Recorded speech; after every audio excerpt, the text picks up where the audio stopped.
फवाद चौधरी साहब पीटीआई रहनुमा इस वक्त हमें उन्होंने ज्वाइन किया। फवाद साहब, आज जो है वो समाअत के लिए अदालत ने मुकर्रर कर दिया है कि इसको आपकी क्या एक्सपेक्टेशंस हैं? एक्सपेक्टेशंस तो यही हैं जी कि इंसाफ होना चाहिए। ईद है कल और हम चाहते हैं कि इमरान रियाज जो है, जो इस हफ्ते जिस तरीके से उन्हें एक थाने से दूसरे थाने और एक अदालत से दूसरी अदालत में उन्हें जो है वो भेजा गया, वो सबके सामने है और लोग समझते हैं कि इंसाफ की बिल्कुल एक मजाक बनाया जा रहा है। तो हम समझते हैं कि इंसाफ होना चाहिए और इंसाफ होते नज़र भी आना चाहिए। और अभी जो हाई कोर्ट की समाअत है, इसकी बड़ी अहमियत है। मुझे पूरी उम्मीद है कि इंसाफ होगा, इंसाफ होते हुए नजर आना चाहिए। फवाद चौधरी साहब, इम्पोर्टेड हुकूमत के खिलाफ आप बताएं क्या हिकमत अमली इख्तियार करेंगे? और इसी तरह के केसेस, जैसे कि आपने खुद कहा कि एक ही इल्ज़ाम में इस कदर FIR दर्ज नहीं हो सकती, आगे की हिकमत अमली इस तरह के वाक़यात ना हो, इस तरह FIR दर्ज ना हो सके, तो क्या हिकमत अमली इख्तियार की जाएगी? हकूक की लड़ाई तो जारी रहती है। ये हकूक की लड़ाई तो इस तरह तो नहीं होता कि आप एक केस हो जाएगा तो हम कहेंगे कि आप बैठ जाएंगे, कुछ नहीं होगा। ये राइट्स की लड़ाई है, हकूक की लड़ाई है, रूल ऑफ लॉ की लड़ाई है और ये कंटिन्यू करेगी इंशाअल्लाह जब तक पाकिस्तान में हम ये प्रिंसिपल्स जो हैं, ये असूल जो हैं, ये अचीव नहीं कर लेते, ये अपने मकासद हासिल नहीं कर लेते, उस वक्त तक ये लड़ाई जारी रहेगी। अच्छा, ये भी बताइएगा, इमरान रियाज की अहलिया भी जो हैं वो इस बात से पुरुमीद हैं कि उनको इंशाअल्लाह जो है वो ईद घर वालों के साथ मनाएंगे इमरान रियाज साहब?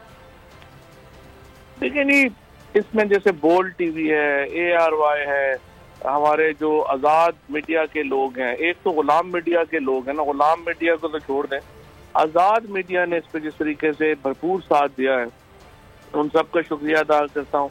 और इमरान रियाज की अहलिया ने, उनके ख़ानदान ने जिस तरह दिलेरी के साथ, जिस बहादुरी के साथ इस मुसीबत का सामना किया, उस पर मैं उनको एक सलाम पेश करना चाहता हूँ।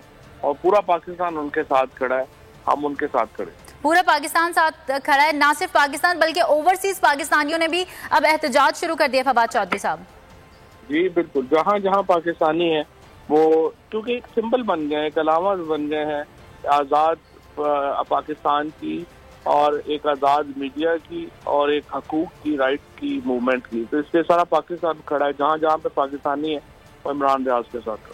फवाद चौधरी साहब, इमरान रियाज की आवाज़ को जिस तरह दबाया जा रहा है, मुस्तकबिल में दोबारा इस तरह के वाक़यात ना हो, आवाम जो है वो भी इस चीज़ को अब इस हवाले से आगाह हो गई है। ये इस तरह के वाक़यात सिर्फ तब नहीं होंगे जब अवाम की हकमियत होगी, और अवाम की हकमियत इंतखाबात से होगी और इंशाअल्लाह ताला ये वक्त जल्द आने वाला है। इंशाअल्लाह ताला वक्त जल्द आने वाला है और अवाम की हाकमियत सिर्फ इंतखाबात से ही है। इमरान रियाज की गिरफ्तारी के खिलाफ लाहौर हाई कोर्ट में दरख्वास्त के हवाले से फवाद चौधरी साहब पीटीआई रहनुमा बोल न्यूज़ से गुफ्तगू कर रहे थे। आपका बहुत शुक्रिया। सब्सक्राइब करें और बेल दबाएं ताकि कोई खबर रह न जाए।